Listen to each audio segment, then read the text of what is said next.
Često nas pitate o stanju u našem plasteniku i ovako to trenutno izgleda.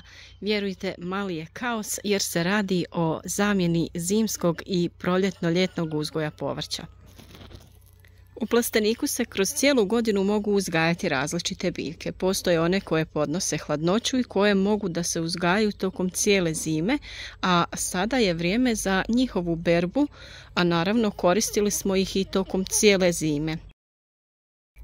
Ove ostatke biljaka beremo, to su blitva, zelena salata, mladi luk, rotkvica i slični. Oni ne mogu dugo da opstanu u plasteniku jer su visoke temperature, pa te biljke većinom krenu da stvaraju sjeme i ne stvaraju više listove. Ali zato su u plasteniku idealni uslovi za uzgoj ranog krompira, a mi smo odabrali da to uradimo ovaj put u vrećama. Postupak smo vam prikazali već na našem kanalu, pa potražite kako smo mi to odradili i uzgojite rani krompir koji ćete vrlo brzo imati za potrošnju.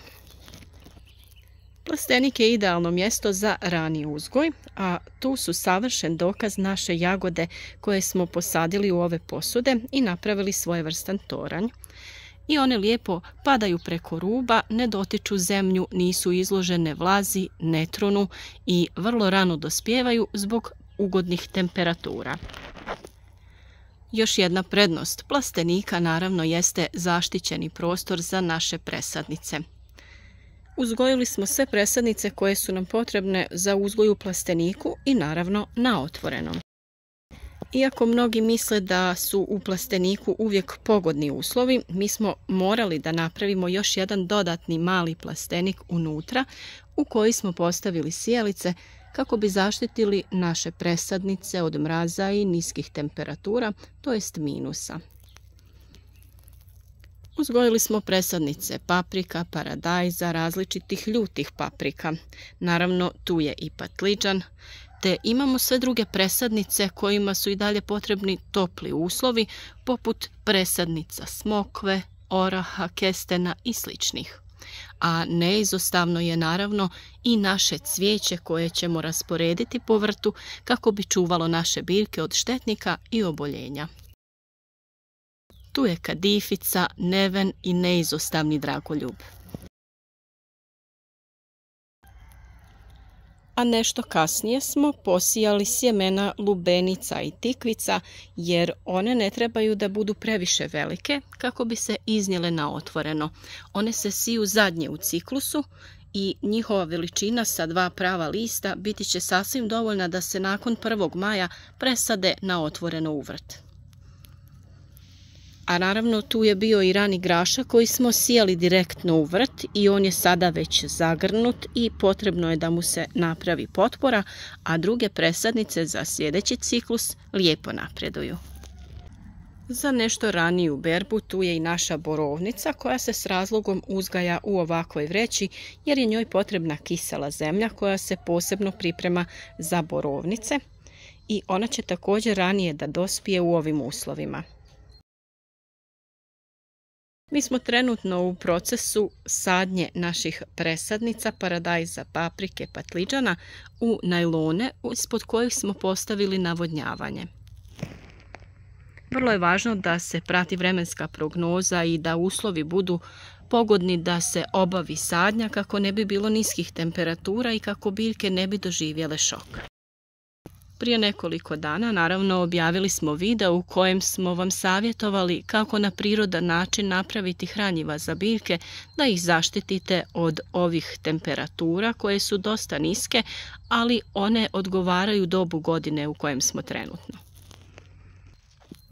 I visoke temperature koje smo imali prije nekoliko dana bile su vanredne za ovo doba godine i nisu odgovarale biljkama, pa za sadnju biljaka, što na otvoreno, što u plastenike, više odgovara niža temperatura između 15 i 20 stepeni Celzijusa. U našim gredicama, kao što sam rekla, vrijeme je za berbu zelenila. Mladi luk, blitva, salata. Dobro, tu su i rotkvice koje imaju taj zeleni list koji se također može konzumirati, ali i naravno lijepe crvene korijenčiće. Kao i listovi rotkvice, tako i listovi cikle mogu da posluše za konzumaciju. A mi tu imamo i neke začinske biljke, a neizostavan uvijek u našem vrtu je bosiljak koji sadimo uz paradajz i svuda po vrtu kako bi odbijao štetnike. A gdje bi ja bila kad ne bi imala nešto cvijeća? Tu su mačuhice koje su lijepe i u šarenim bojama, a imamo tu i hortenziju koju smo iz reznice uzgojili prošle godine.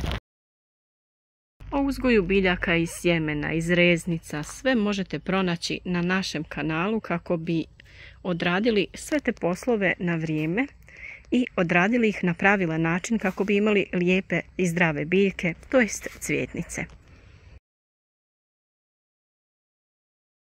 A zašto je dobar uzgoj u uzdignutim gredicama također možete saznati na našem kanalu gdje smo vam pokazali detaljan postupak kako se ovakve gredice pripremaju, što je potrebno dodati u slojeve unutra kako bi dobili idealan prostor za uzgoj biljaka.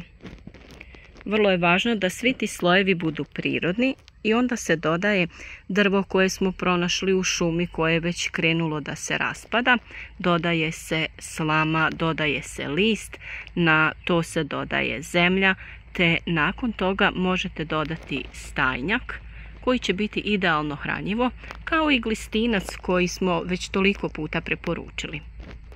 Na sve to dodajemo još jedan sloj zemlje i onda smo spremni za sadnju biljaka. I kao što ste mogli vidjeti kroz naše video savjete, ovako izgledaju gredice koje su pripremljene na taj način. Biljke su plodonosne, bujne, daju velike listove, ove biljke poput salate, blitve. Kao što ste i vidjeli, ovo je već 4. ciklus rotkvice koji smo uzgojili. I one su sve lijepo oblikovane i odličnog okusa. Ovakvim gredicama možete uzgajati doslovno sve povrće koje želite i vrlo je važno da se kada krenu ove vrućine koje nam uskoro dolaze, malčiraju ove gredice sa slamom, pokošenom travom, sjenom ili bilo kojim prirodnim materijalom koji je vama dostupan. Mi smo nedavno malčirali ovaj prostor oko kupusa i vidite kako taj sloj postepeno trune, raspada se, odlazi u tlo i prihranjuje naše biljke, a samim tim i čuva vlažnost kako bi biljke lijepo napredovale. Dosta smo govorili o hranjivima koje je potrebno dodati u tlo prilikom sadnje biljaka, a uskoro vam pripremamo i novi video savjet o tome kako se koristi zeolit. Naime, tu se radi o vulkanskom pijesku koji je idealan za prihranu presadnica. Određena količina doda se prilikom sadnje u tlo i biljke odlično napreduju, tlo je rahlo, rastresito, bolje zadržava vlagu, no ipak to je tema za poseban video. Uzgoj biljaka je posao koji se treba raditi polako, sa ljubavlju, jer onda vam biljke vraćaju na isti način. Ponekad taj posao zna biti dugotrajan, ponekad se znaju pojaviti problemi, ali zato smo mi tu da vam damo savjete na koji način mi to radimo i na koji način da se izborite sa štetnicima, oboljenjima i svim drugim nedaćama koje vas snađu u vrtu. Nadamo se da su vam ovi kadrovi dovoljni da se pridružite našoj zajednici, da zapratite naš kanal, ostavite like podrške, a naravno uvijek u komentarima možete pitati sve što vas zanima i mi ćemo rado da vam odgovorimo i da budemo tu za vas. U svakom videu sve korake detaljno objasnimo i trudimo se da bude što lakše i što razumljivije za sve one koji su početnici i koji tek kreću sa uzgojem biljaka. Iako se vremenski uslovi mijenjaju, ljeta su jako vruća, zime oštre i hladne. Nadamo se da će ova sezona biti ugodna, da nećemo imati previše problema i da ćemo uzgajati zdrave i plodonosne biljke. Naravno da sve potrebne savjete o uzgoju voća i povrća, začinskog i ukrasnog bilja možete potražiti na našem kanalu jer se već godinama bavimo ovim poslom, dijelimo vam savjete iz vlastitog iskustva i pokušavamo usmjeriti sviju da se bave ovim poslom i da uživaju u njemu, da koriste prirodna sredstva za zaštitu i prihranu i naravno sve te savjete uvijek možete pronaći na našem kanalu.